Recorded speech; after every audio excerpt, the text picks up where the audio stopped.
All right, welcome everyone to the Delray Beach Chamber of Commerce's weekly webinar.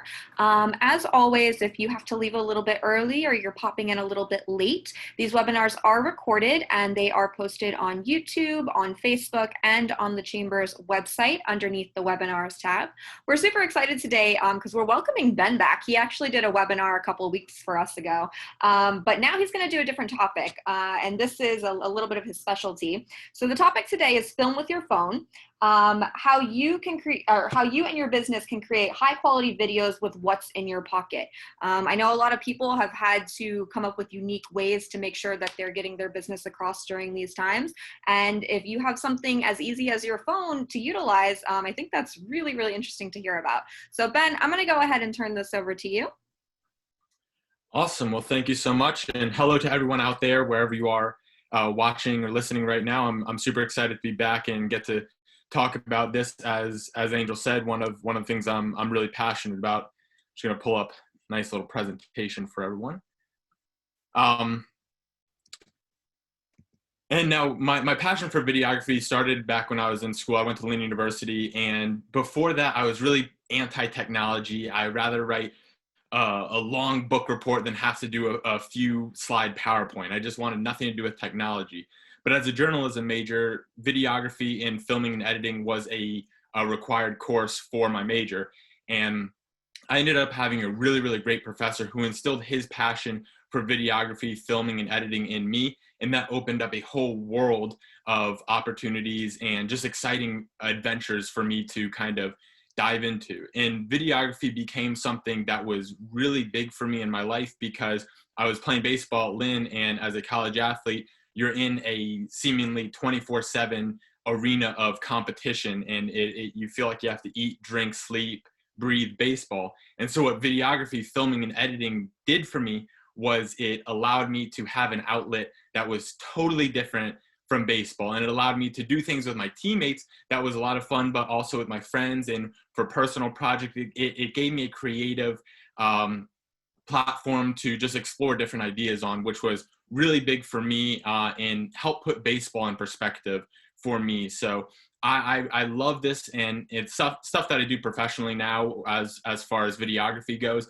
but I still keep it as a tool in my pocket, as just a hobby, a way to decompress, and something to keep me entertained as well. And as Angel said, it's one of the most exciting things is we don't need all the fancy equipment, the lights, the camera, the action. We have everything we need, and that's in our pocket, and it looks like this. It's our cell phones. And that's exactly how I got started with videography. I took the course.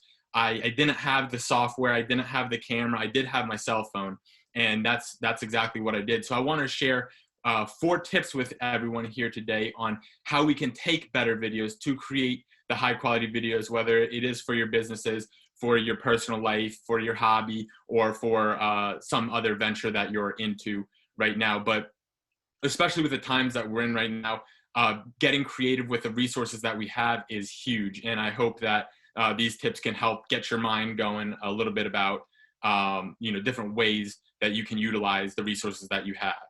So let's go ahead and jump into the 4 tips here. So we have 1, we got to use what we have, go horizontal, shoot more, and develop a game plan. And of course, I'll dive more into these as we go along.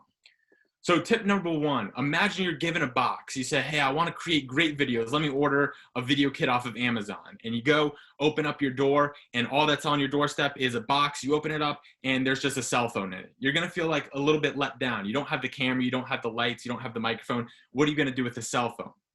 And instead of saying, oh, all I have is a cell phone, I can't make a great video. I need the camera. I need to invest a lot of money. I need to, hire the, Hollywood directors. I need to do all of these things. Challenge yourself to use what you have and utilize the phone, and see, you're in this box, and see how creative you can get in the space that you're given.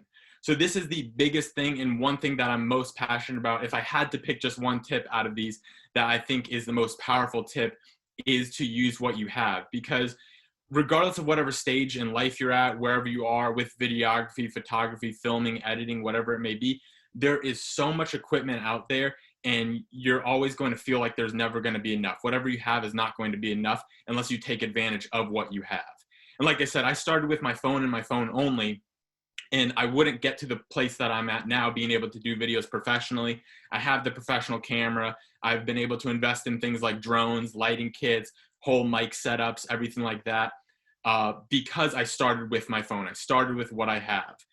And you may be thinking, okay, so we've got it covered with our phones. Our phones can shoot the video, but what about the lighting? Lighting is important. And that's a great example for getting creative and thinking with this mindset of using what you have and taking advantage of your environment. We are also fortunate to live in a beautiful state and in a beautiful environment where we have a ton of sun all year round. And that is a lighting kit that is free and there for the vast majority of the day. So take advantage of natural light, whether you have big windows or stepping outside. Now, even with that in mind, there is still nighttime, and there is, as we all know so very well, that South Florida is prone to rainy days and poor weather. So the sun may not always be an option, but start thinking about what is in your house, what is in your environment, what is in your office that you can use for the lighting, whether that's lamps, overhead lights, flashlights. And this is just an example and an exercise that you can think about right now, wherever you are. What are ways that you could light your video better with the tools that you have? Not looking into getting, hundreds, thousands of dollars of lighting kits, but simply, putting an extra bulb into the socket in your lamp, or getting a flashlight or a spotlight, just different things, or using your window. I'm looking over there because that's where the window is in this room. So it's about taking advantage of what you have, and that is that is the key to getting started to creating great videos with your phone. So moving on to tip number 2, this is a game changer with creating those professional looking videos. Oftentimes we may want to hold our phones like this, but when we want to create and replicate that high quality looking video, we must hold our phones horizontally. And the reason why we want to do that is that recreates the look, the cinematic look that we see on TV, on movies, on YouTube, and it captures that movie-like professional look. When we hold it like this, there is a time and a place for it, but it has those black bars on the side, and it begins to look a little bit more amateurish. This may resemble something that you see on social media, where this looks a little bit more produced. So like I said, there is definitely a time and place for this, but if you want a rule of thumb, holding your phone horizontally is definitely the way to go. And here's an example of what that looks like, so you get a little better image of what I mean when it comes to that cinematic look, and then what the black bars on the side actually look like. So I just stepped outside my house, and there's a flower in my front yard. And so I just took my phone. This was on an iPhone 7, so it's not even the highest quality iPhone camera out there yet. But you still see the quality of the image is still sharp and crisp. And that really drives home the fact that this will do the job for you, whether you have an iPhone, Android. The smartphones today create these high quality images. So on the left here, I held my phone horizontally, and that's how I shoot videos and create the videos on my phone. And you see how it has that professional look to it, as opposed to the one on the right where I held it horizontally and it has the black bars on the side. And like I said, there is absolutely a time and place for this. Everything that I talk about today and all these tips are really just tips. They're guidelines. It's nothing here is set in stone. There's no hard and fast rules. And that may be exciting, may be overwhelming for you if you like the hard and fast rules, but approach it from a place of excitement, saying you can really create your own image when you're working for videography and looking to produce those high quality videos. And one of the interesting things that I've kind of caught on to since everyone's kind of been in quarantine and shut down is we see a lot of commercials with the black videos. It looks like they're cell phone footage. And that is what I mean when there is a time and place for that. What these commercials want to emphasize by having cell phone footage is the fact that this footage is taken from home. It's not highly produced. It's an ordinary person taking that video. So if that's the look you're going for, then by all means take advantage of holding your phone vertically. But if you want that more cinematic look and want your videos to come out professionally, then turn your phone just like this and hold it horizontally, and you'll have a great result from there. So we have tip number 3. This was, I think, the most valuable thing that my professor has taught me back in my very first videography class. And this is something every single time I go to shoot a project, I always keep in my head, and it's in the forefront of all of my thoughts, is film more than you think you need. And then once you film more than you think you need, what do? You film some more. And the reasoning behind this is we don't want to sit down to edit and wish we had that one shot, or wish we had a longer shot, or wish we had some more variety. We want to gather everything we think we could possibly need and then gather that much more footage. And like the quote here, it's better to have and not need than to need and not have. Like I said, you don't want to sit down to edit on whatever platform you do edit on and wish you had that clip, because sometimes you may be able to go out and reshoot, but there are a lot of other times where it was a one and done thing. You had that one chance, that one moment, and it's gone forever and you can't get that back. So it's better to be safe and sorry. But if we think about that, if we're filming, let's say, a promotional piece for our business, how do we film more? If we're filming this laptop or a cardboard box, how can we make that exciting, and how do we film more versus just filming it straight on from the side with just the static still shots? What are ways we can make our videos more dynamic and combine different shots and different camera movements to make the videos more interesting and to help us gather more footage of the same subject, so when we do sit down to edit, we have that variety?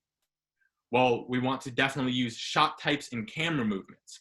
Now, shot types are, we'll go through the list and kind of run through, give you guys some ideas of what shot types are, and then I'll touch a little bit more on how you can use them and why they're important. So with some shot types, these are just a few most common examples of shot types and camera movements. So you have your extreme wide shot, which is just as it sounds.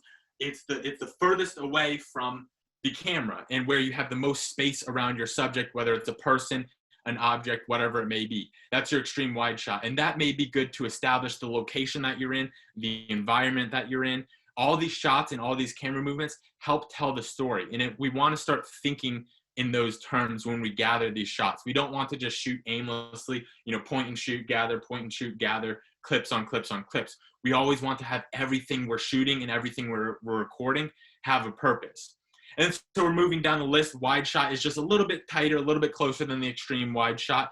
Medium shot is essentially where I'm at right now, about the torso up, and it's great for things like this, great for interviews, great for talking heads, great for testimonials, great for product promotion if you're talking about the product.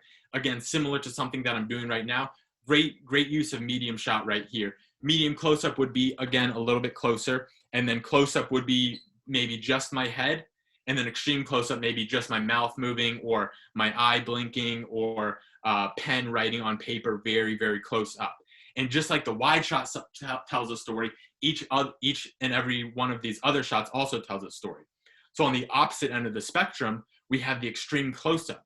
And the extreme close-up can mean you want to really draw emphasis to some action that's happening, whether it's, like I said, the mouth moving or the eye blinking or some detail in the writing, or let's say you have a pottery business. You may want to get an extreme close-up of one of the people that works at your pottery shop molding the clay together, and look at their hands and the clay seeping over their fingernails, and really get into the nitty-gritty of it. And that really helps tell the story, and it adds so much more depth to it, as opposed to just taking that sculptor and filming it from just the medium shot or whatever your subject is. It adds depth, but still, by all means, get that medium shot as well. Get that extreme wide shot, and then get that close-up shot. We want to combine everything we have here. And as you see, whatever your subject is, whether it's a computer, a cardboard box, or that sculptor, whatever your subject is, we're gathering a lot of different shots of that same subject, and that's how we can shoot more. And then when we think we're done, shoot more still. So now hopping over to the other end of the slide, talking about camera movement and what that's all about, and how we can apply camera movement and add it to our shot types. So going down the list just the same, we have our static shot, which is our still shot. So we're just holding the camera like this, nice and still. And again, this has meaning to it. This may be a great method to establish where you are, a location, or to allow your viewer, the audience, to take in the scene without too much movement around. So it really draws emphasis to the subject that you're filming. Then we have panning right to left, left to right. Your pans like this. This is the movement. Then we have tilts up. Then we have tilts down, just like that. We have pushing in and then pulling out.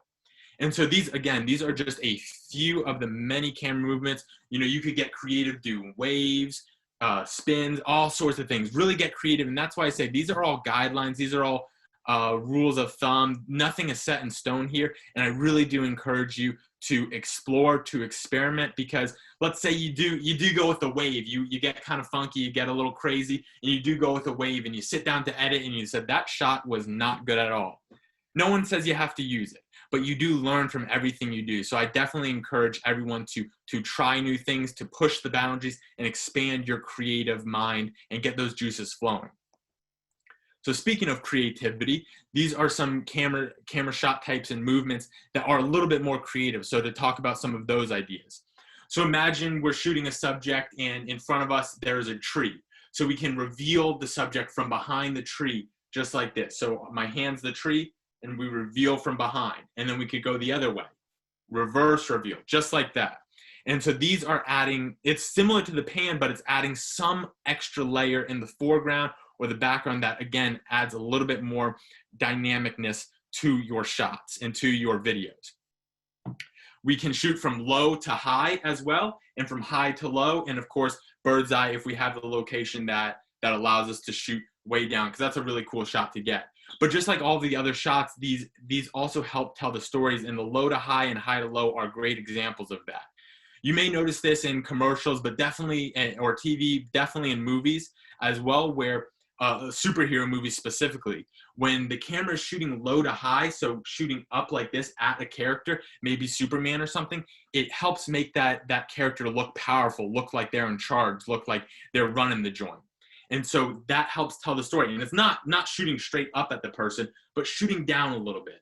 So if you have a subject, whether it's the owner of the company, whether it's a client that you want to make look empowered, then you want to shoot from a slightly lower angle maybe, and that can help draw or drive that point home. And on the other end of the spectrum, if for whatever reason, whatever story you're telling, you want somebody to look submissive, want them to look weak, want them to look maybe like the villain looked down upon, then you shoot the opposite, shoot from high to low. So we're shooting this angle, and it looks like they're short, looks like they're scared. And it, again, helps drive the story home and helps move the story along. So these are different little tricks that you can start thinking about to help your videos become that much better. So imagine if you just thought, you're filming and you only had the static shot in your repertoire. Now you have all these different shot types, all these different camera movements, still for that one subject. And then you continue to film the different subjects that you have, and soon enough you'll have a very dynamic, a very entertaining and engaging video. And that's exactly what we want, because we want to entertain our audiences in whatever facet that is, to drive our messages home, whatever our messages are. So now we have our fourth and final tip here, and that is build a game plan. So this is, I've gotten 50-50s on this response. Do you ever go to the grocery store without a list? There's a school of thought, absolutely I do, and there's a school of thought, never. And there's a school of thought, maybe there's 33 of sometimes I do, sometimes I don't. But when you go to the grocery store without a list, what happens? You expose yourself to forgetting something that you needed to cook that recipe or needed to pick up. But when you make the list, you may pick up things that you didn't necessarily want or need, but you do make sure that you get everything that you set out to get. And it's the same thing when we're creating videos. Instead of a grocery list, it's called a shot list, but it's the same ideas. So when we're going to film a video, in our planning and our preparation, we go back to the shot types. Think of the shot types that we want to use. Think about the camera movements that we want to use, and we would write them down. So if I say I'm promoting a computer, I say for my computer, my shot type might look like an extreme wide shot pushing in to an extreme close-up of somebody typing on the keyboard. And I write that down as a piece of my shot list, and it goes so on and so forth. So you gather all this information and make sure you are getting exactly what you need, and it helps tell the story. So again, use you know yourself the best. So whether you write it down, whether you commit it to memory, put it in your phone notes, whatever it is that helps you stay on track, take advantage of that. And if you don't know where to start, I would definitely say go old fashioned, get a pen and paper and start writing it down, at least for your first few videos that you make, to make sure that you stay on track and it's just like a checklist. So let's go ahead and dive into a birthday party for an example of what a shot list would look like for a birthday party.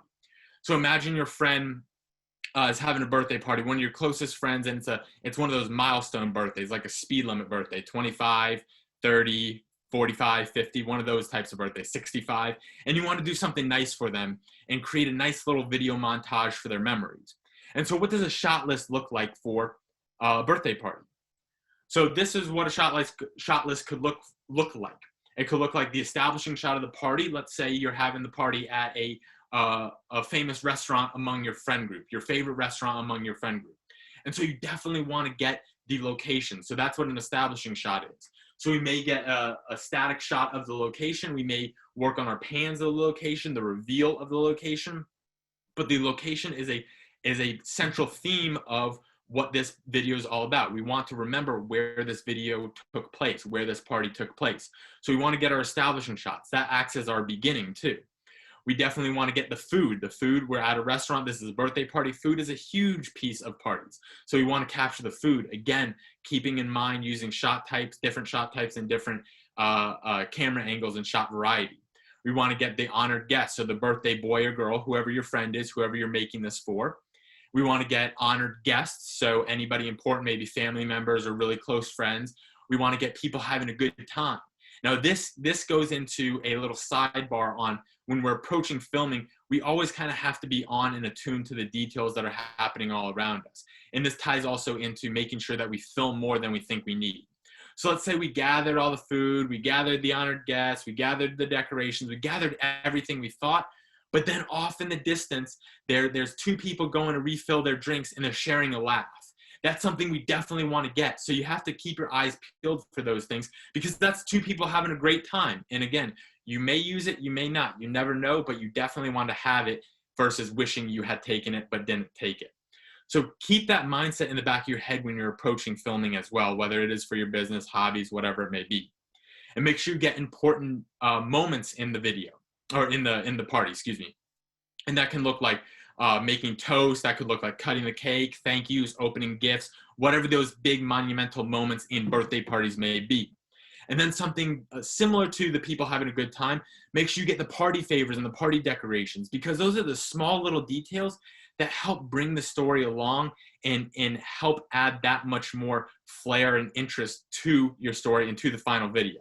And then always you want to have a wrap up, and the wrap up can look like thank yous, hugs, goodbyes. It can look like people taking that last bite of food or last bite of cake, and it can be as late as people driving away or the restaurant locking up. Wherever your story goes, whatever happens, get creative with that, but always make sure that you do have that beginning, middle, and end to your videos, whether it is for a birthday party, whether it is for your hobby, whether it is for your business, whatever it may be. Make sure you have the beginning, middle, and end. And now we're talking about all of this, and I didn't want to leave out editing, so I threw in a bonus tip for you. But editing itself can get pretty in-depth and could be its whole own other presentation about it. But I did want to kind of touch on it for a brief moment. We've gathered all these clips, we have all of these things, and it's great, it's exciting, but we still need to piece it together because now we just have 100, 200 random clips that aren't any good unless we can edit them together. But editing is essentially and pretty much just the same as putting together a puzzle. It's just like piecing together a puzzle, except you get to choose where the puzzle pieces go. And that's the exciting thing. And when you do that, be confident and trust your gut in your decisions and allow yourself to be open enough to change and to edit where you put these pieces. And so I did say you want a beginning, middle, and end, but that you don't have to necessarily piece the puzzle together in sequential order, meaning we got people coming into the party the very beginning, and then we have people eating at the party, and then we have people leaving. We don't have to piece together the puzzle, them walking into the restaurant, them sitting down, and them getting up to leave. It doesn't have to be sequential. We can allow yourself to move the middle to the beginning to the end to the middle, mix and match, combine, try different things, and watch it back and trust your gut. So if you feel like something is running too long, a clip is lasting too long, kind of lingering, then chances are your audience, the viewers, will feel the same way. On the other end of the spectrum, if it's too short, if it happens too fast, lengthen it a little bit. And that goes back to filming more than we think we need. We don't want to just sit and click 2 seconds of footage here, 2 seconds there. General rule of thumb, let your video run for 10, 15 seconds. We don't need one single clip to run for 2 or 3 minutes, but 10 or 15 seconds usually gives you a pretty good window of opportunity to lengthen and shorten your video when you do sit down to edit. And now there are millions and billions of apps out there to edit and softwares that will help you with editing. We all want to focus on using our phones. So these are the two that I'm most familiar with and I've picked, and they're very user friendly. So if you have Apple, if you're an iPhone user, then we have iMovie, which is again a very user friendly app. And then if you aren't an Apple user and an Android user, there is WeVideo. WeVideo is also offered to Apple users, but WeVideo is available for Android, very similar. They're both free. WeVideo does have some paid options out there. And again, this ties into the very beginning of starting with what you have. Use what you have. So if you're not at that point where you want to invest in the equipment, you want to invest in the editing software, you want to invest in the whole, kit and caboodle, start with what you have. Start with your phone, start with iMovie, start with WeVideo, start with whatever editing app that suits you the best, and then move up from there as you deem fit. So these were the 4 quick tips that will hopefully help you create better videos for your phone. And if you want to hear more about this information or just want this information to reference to, I have a free course available here. At that link, you can access it through my website at the bottom there, www.sbenfagan.com. And of course, I'll make sure that Angel has my email as well. My email is on my website. So if you have questions that pop up after this that you think, or later down the road, years, months, whatever it may be, that you think, oh man, I don't know what to do about this. How should I go about approaching this video? Please feel free to email me, contact me, and I'd be more than happy to answer any questions that you guys have. Videography is something that's so much fun for me, and I hope that you guys get to experience and enjoy that same amount of fun. So thank you so much. I hope you got a lot out of this, and I would love to hear any questions you all may have. So I'm going to go ahead, stop sharing, and then hop back into the regular Zoom call. All right, that's awesome. So we do have a couple of questions here. Thanks so much, Ben, again. We do have a comment here. Bravo, great content. All right, let me go ahead and pull this up. Okay, so one of our first questions is, what program do you use for editing? iMovie, Adobe, or do you have any tips on what to use? Yeah, I personally use, for all of my projects, I use Premiere Pro, which is Adobe. And that's my laptop, and I really, really love that. That's what I got taught on, and that's what I use the best. And it is as of now pretty much the industry standard when it comes to editing software. Before I had any of that, when I first got started, I did use iMovie, and that's what I would suggest if iMovie is available to you. Like I said, if not, WeVideo is another similar option. But those two I think are great. And then obviously the Adobe is a paid subscription, but definitely well worth it if that's the route you want to go. Wonderful. And then do you have any suggestions on whether or not to use a wireless or boom mic? Yeah, that's a great thing. And I know I didn't touch on that, the audio aspect, but audio is definitely very important. There's a few pros and cons to the different things. If you're referring to, and I don't know if you have the chance to clarify, if it's a wireless, if you're talking about like the lavalier mic, but having it be wireless, that's great for interview settings, stuff like if there's movement, stuff like that. You do have to be careful a little bit if there's too much movement, because you don't want the crunching and curdling of chains or a jacket brushing on each other. But it does get a very crisp sound, and it may be a better option if you're filming in a very loud environment, or if you're filming outside where it's windy, because this is going to be more direct to the person speaking. Boom mic is great for interview settings, and it gets that direct sound into the the base of your chest. That's where you generally want to point it to. And it, again, if you have a little bit more controlled environment, that's definitely a great option to go, because it doesn't matter how much your chain rattles, how much your shirt and clothes crinkle. So it's kind of depending on what your environment is, what you're looking to do. And of course, there are countless, different options out there for how much you want to spend or not spend. Okay. And then to kind of keep it in the realm of sound, what can we do to get good quality sound with no microphone? Yeah, absolutely. And again, this ties back into using what we have. So generally speaking, we don't have microphones. Microphones, external microphones don't come with our cameras, but our phones do capture good enough sound when we're in controlled environments. So think about the environment, whatever it is you want to do, and see about how controlled you can get it. So if you're in your office and there's a common space where a lot of people are coming in and out, either put a sign up saying, hey, we're filming now, or go into a separate office, maybe a conference room where there's nobody, still put that sign up. See if you can control or turn off like the automated on and off of ACs, ceiling fans. Are there things, I know we're all at home, or a lot of us are at home, so you have your pets barking, try to mitigate that, as best you can, but you can control what you can. The lawn people are in the background. The lawn people. So it's just about just being conscious of your environment. I think that's the biggest tip, because then, when we're in a close enough distance and space, the audio on our phone will be good enough, and it's not going to be like, terrible audio. It's going to do the job that you need it to do. But just think about ways you can control your environment and mitigate all the external noise. Yeah, no, and I wouldn't have even thought, I mean, my AC just kicked on. I would not have thought that would be something to kind of think about. So that's a good point. So we do have another question here from one of our audience members. Any tips on filming yourself, self-generated content? Yes, absolutely. And this is something that, I often find myself doing, thinking about. I've spent, as you see here, I've spent a ton of time, working on the background here, the set, all these things. 'Cause I do film myself for different, various projects as well. And I think about different ways I can do that. And so again, let's think about how creative we can be. I've done a lot of actual, different stuff on Zoom and recorded on that. That's a great option to film yourself just because the camera is right there. As far, you can invest in, a pretty simple, cheap tripod for your phone. Just flip it around. As well, you can put a mirror on the other side if you want. I'm just thinking about different creative things. But again, using that natural sunlight, using that natural light to help you film yourself. And then again, practice with your framing of yourself. Whether you want to be directly on or have the rule of thirds on 1/3 of the screen, and have yourself on the other, depending on what your content is. So do a little bit of trial and error. When you're filming yourself, it may not be live, it may be live, but practice. And the more you practice, the better you'll get at framing, putting your camera up, using books around the house, using your resources to film yourself.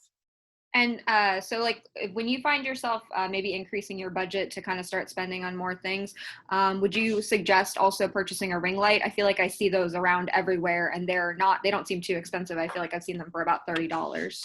Yeah. I personally don't have a ring light. I don't have any problem with it. I think it's good because it just provides nice, good solid light. And I think it is a good option because a lot of times, like the light in this room, for example, I do have 2 lights to help light up this room because it's a very like orange dim light. And I know that happens a lot in people's houses and maybe in offices too. So I think the ring light is a good option. I know a lot of them have the little slots that you can put your phone in.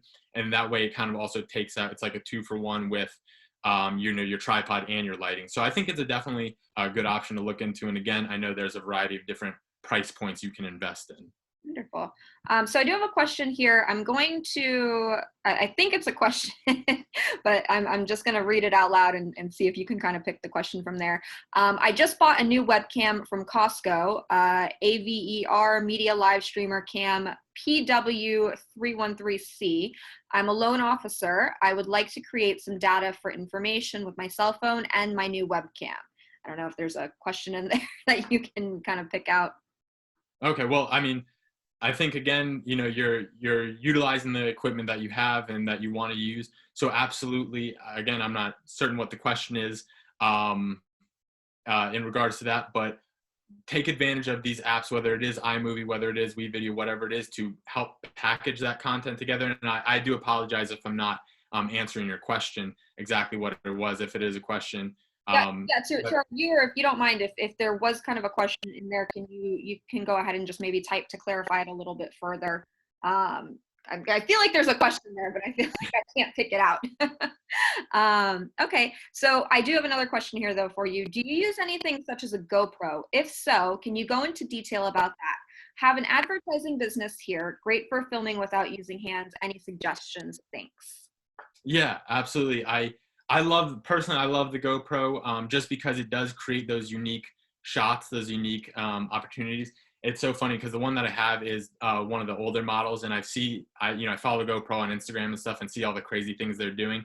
I will say that they are a lot better for your action sports or high action movements as opposed to just kind of walking around and maybe filming, just because sometimes if you need detail, you may not necessarily be able to zoom in, or if there's something really far away, you may not be able to see it as well. But for up close stuff and for high action, high impact stuff, it's definitely something good. I think, depending on what your clients do, and what kind of advertising you work on, it could be a really, really great option and something that's unique. Because again, just similar to the shot types and the camera movements, it's about getting something that you may not ordinarily see. So if it's about putting, the GoPro on your car just to get the cool shot where you may not put your phone or camera there, I love it. I'm all for it. If it's riding a bike, stuff like that, may not be what I would use for an interview or, a talking head promotional piece like that. But for, the B-roll, the separate content like that, I'm all for the GoPro. So in summary, go GoPro. Yeah. So we have kind of like a two in like a combination question here. The first part would be, what type or model of GoPro do you suggest, and how would you suggest mounting it? Is it better to hook it on a backpack or a helmet or someplace else? I guess maybe that depends on what's going on. I'm sure some situations probably require something more stable, and then something, like skydiving, maybe not so much. Right. So yeah, if you want to go ahead and answer that. Yeah, so like I kind of mentioned, there's all the different models out there.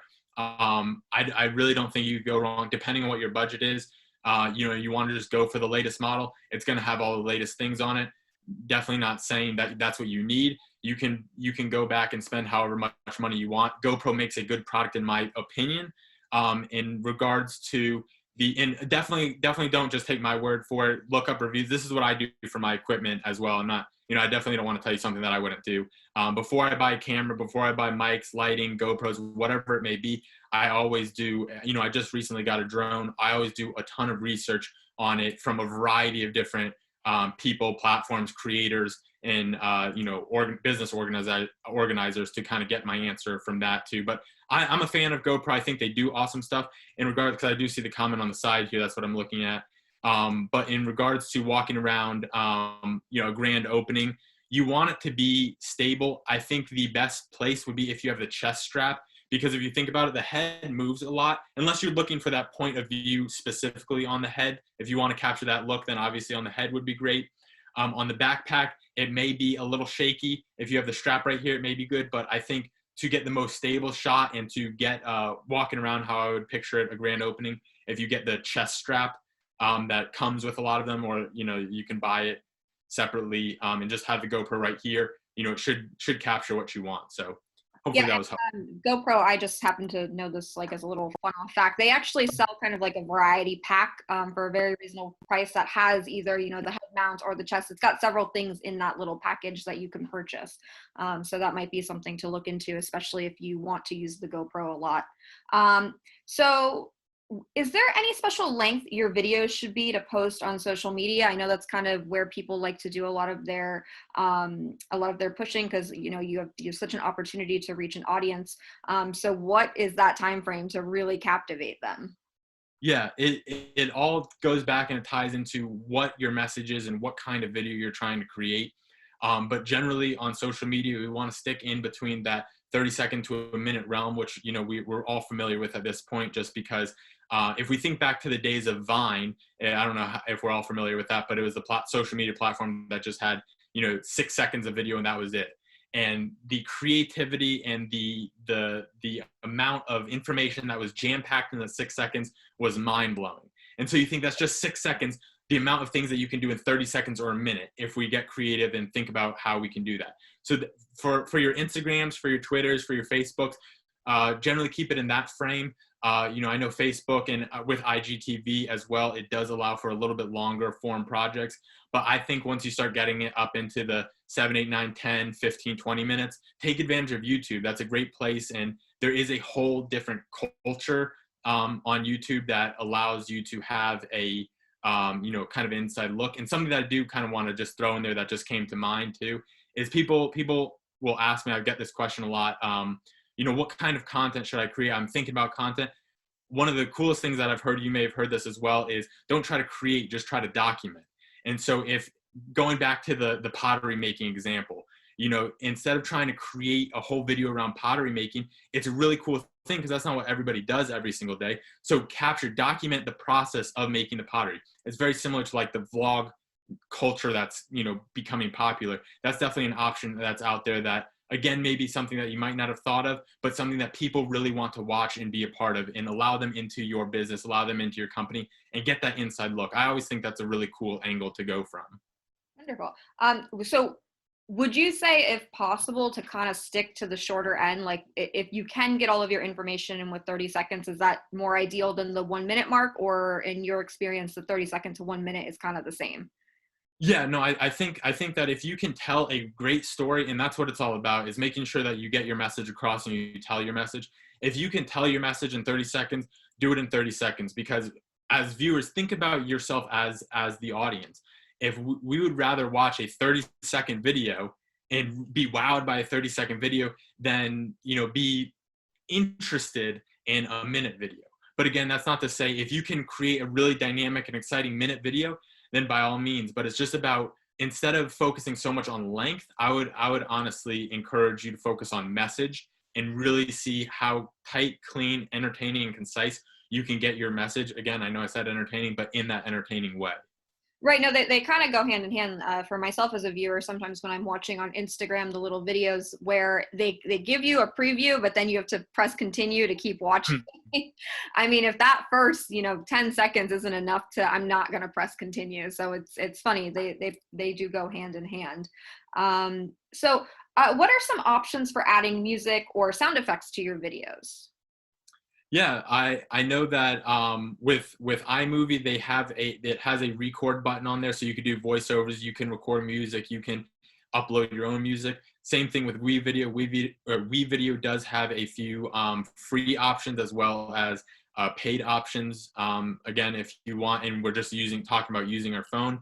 And then something that I've used personally, I've used Epidemic Sound, I use Envato Elements.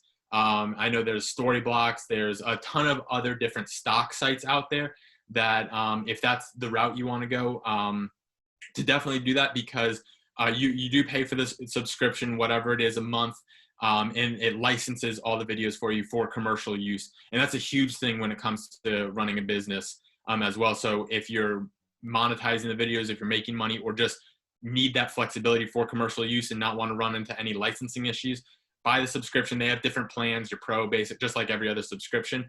But if you're looking for a place to start, definitely Google stock videos or royalty-free music, and they'll come up with different sites to use. And then you can download the MP3 files or WAV files, whatever you need, put it in your video, and then you have a perfectly licensed commercial use music to use. But make sure, especially if you're doing business, that you're getting the proper licensing and attributing the creators as they should be attributed.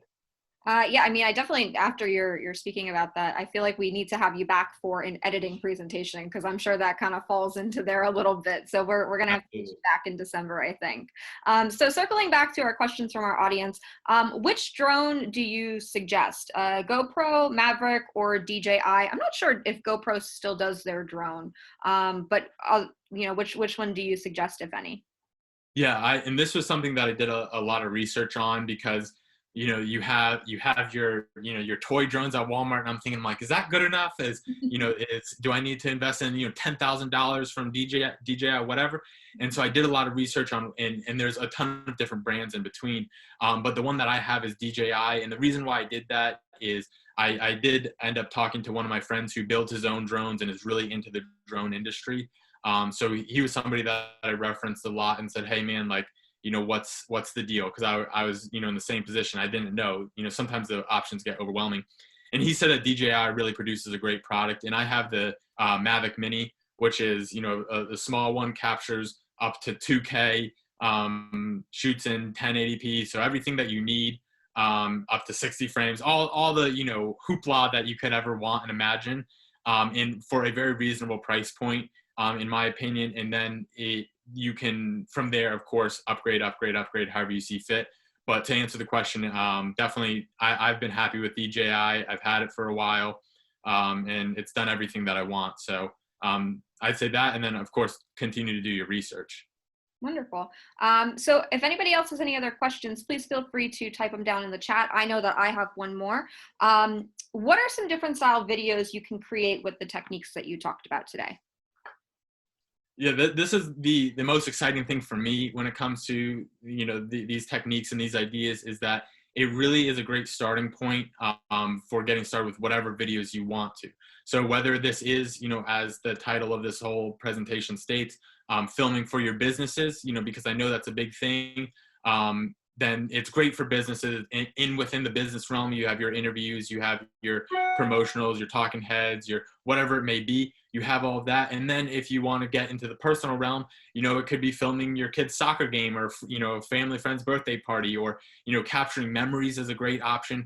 Going on montages for a trip. I took a trip last year to Colorado for my best friend's bachelor party. We went to Colorado. We, you know, we're from Florida, so we got to enjoy the snow. That was fun. But I did the similar thing to the birthday party, and made, you know, a little montage of our trip for his memories and everything like that. So stuff like that, and just get creative with the different options you have, because these same rules apply for whatever you're making, whether it's personal use, business use, hobby use, whatever it is. These are just the ground rules to create those dynamic videos that we want to try to create. Well, no, that's great. And it's really exciting to know just that you have that option, and to not get caught up in maybe fearing, you know, that you don't have the fancy camera, or you don't have the fancy lighting. It is totally, totally possible, from what Ben has talked about today, to produce great content, and to make it really beneficial for your business. So, but if we have no more questions, I think we're done for the day. We're going to make sure to include Ben's website, because, as he mentioned, he does have a free tutorial presentation, you said? Yeah. I have a free course that has all the information there. I do a few you know, video examples, just to have the information if you want to refer back to it. And then, like I said, my information is there if you want to contact me. And definitely, if you guys go create videos, share them with me. I would love to see, you know, what you're creating as well. We're getting a lot of thank you Bens in here. I think Yes, you've got a thank lot you of people guys so very much. I happy really today. appreciate it. Guys, just remember, you can catch this on Facebook. It'll be uploaded to the Chamber's YouTube channel, and also on our website underneath the webinars tab. So feel free to go ahead and check it out there, especially if you want to, you know, go back and kind of just refresh your memory. If you guys do post anything, please make sure that you tag not only Ben, but the Chamber, because we'd love to see the content that you create from the tips you received today. And with that, we're going to go ahead and close it out. Thank you so much, Ben, for being here today. Thank you, and thank you for everybody. The questions were all a lot of fun, and, you know, I'm glad everyone seemed to get a lot out of it. So thank you. Bye-bye. Bye.